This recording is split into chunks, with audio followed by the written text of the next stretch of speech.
Hi, my name is Lauren Garcia, and I'm going to talk about communication systems as it relates to children with autism or individuals with autism.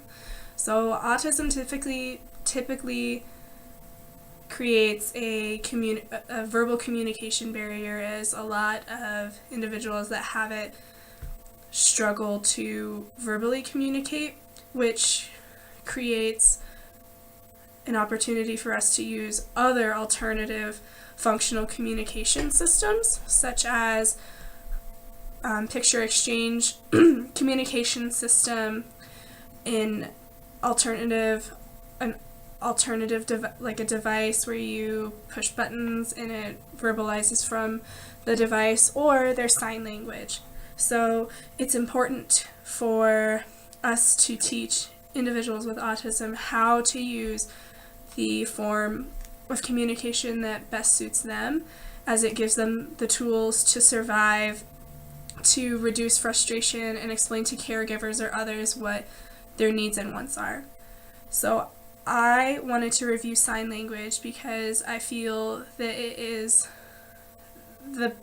one of the most used functional communication systems, as it requires no materials and your hands are typically always available.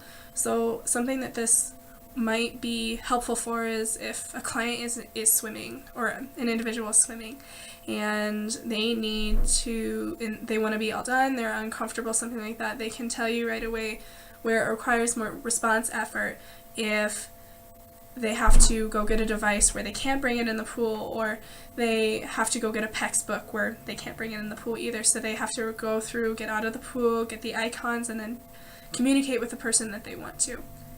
So it's also more cost effective. You don't have to have a PEX book, you don't have to have a device either. So here are some examples of sign that I have taught some of the clients that I've worked with. So this is more.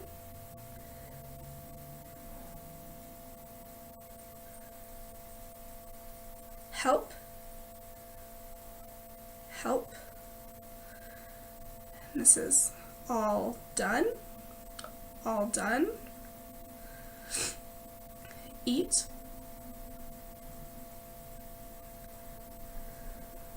drink, play,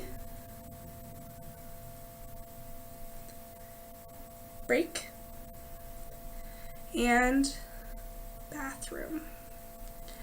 So after you look at all of those, all of them require some fine motor function, but most of those don't have too many complex requirements as a part of them. But sign language does have its limitations as well. So in my experience, a lot of people in the community, when I go out with my clients, don't understand sign language. So if for some reason they were in a scenario where they got lost from a parent in the grocery store and they needed help, or they needed to explain what was happening and they were using sign language, a lot of times people wouldn't be able to understand what they're saying. Whereas using a device or a PEX book has the written word, the icon, and on a device of verbal.